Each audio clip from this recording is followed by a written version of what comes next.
Hi, this is Pete Gary. Welcome to Fact or Fiction Friday from the Boca Voice.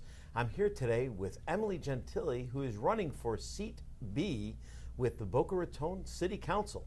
Thank you for joining us today. Thank you so much for having me, Pete. I really appreciate your time and your honesty with what you report. It's very refreshing. Thank you. So tell us a little bit about yourself and why you're running for City Council. Sure. I am a 26-year South Florida resident, 9-year resident of the city of Boca Raton. My business background is with Fortune 500s in the financial area. I'm a business consultant in the areas of IT and marketing. And my career took me throughout the United States and some international, and spent a lot of time in boardrooms and moving things forward. And through the years, I started to do more pro bono work, more philanthropy work, and little by little, I decided it was time to retire. So since about 2011, 2012, I've been very active within the city of Boca Raton. I am chair of the Business Improvement Steering District, vice chair of the Downtown Advisory on Historical Preservation. I am also an officer with the Beach Condo Association, and I am a member of the Collaborative Care Council and the Boca Raton Regional Hospital and FAU Residency Project. And that's the short list. I'm not even including all of the charitable foundations that I'm very involved with. I was president of Children's Home Society for a number of years, and I stay very, very active within the community. Recently, in the past few months, my constituents got behind me and said, you know what, Emily, you take a leadership role in everything that you do. You don't have any special interests or agendas. You're really just for the citizens and the city and what's best for everyone who lives here. And they encouraged me to take a step up and to file to run for City Council. Let's go. Seat B is a crowded seat. There's a lot of people running. You have, Andy Thomson is running, as well as Andrea O'Rourke. And so tell me what got you into running for that seat. What got me running for that seat? Well, first of all, I will say I was the first person who filed for the seat. So that was the open seat. It was not an incumbent.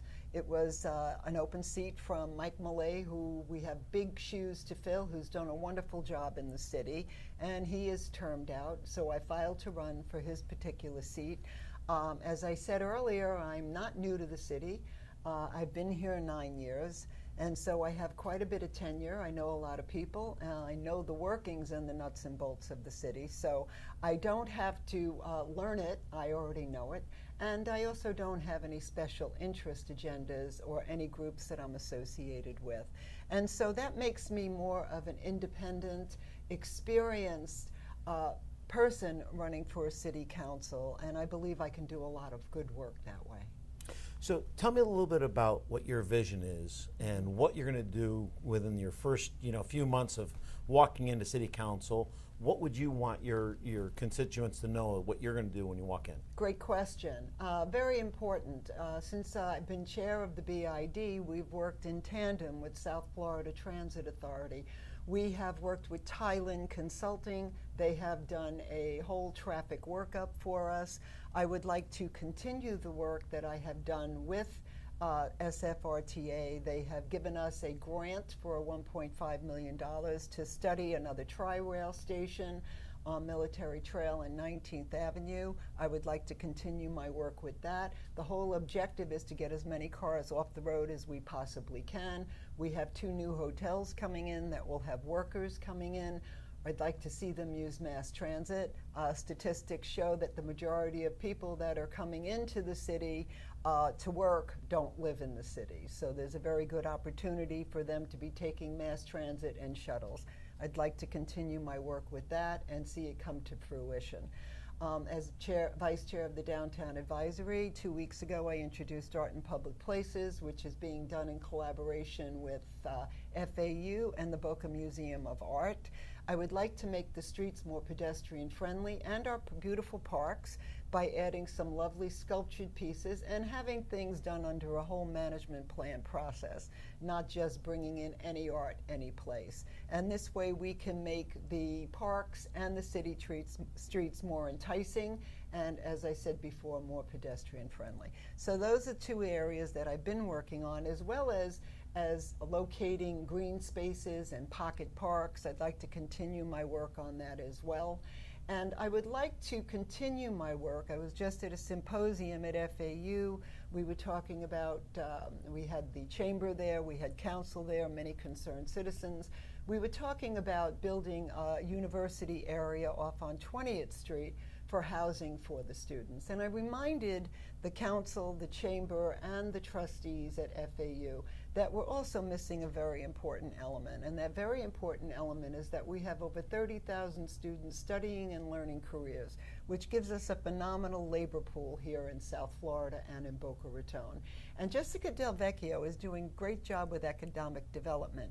And I'd like to work on that and go a step further by also enticing these businesses to come in to look at the incredible labor pool we have here, studying curriculums, and making sure that we're on track with the businesses that we want to attract into the city. These are all very, very important, and even more importantly, with people concerned about the overdevelopment, I think that the citizens need to understand that I'm not looking to build more buildings. We have plenty of office space and office park space that these business entities can move into. And when we look at our future, we are no longer just a tourist snowbird city any longer. People are living here full time. We have children, we have grandchildren. I know for one that I don't want to lose my children to another state because we can't afford them the right career opportunities here within our city of Boca Raton. And along those lines as well, we need more vocational training within our schools. This is something that we really need to hit on, and not everyone is going to get a 4-year degree.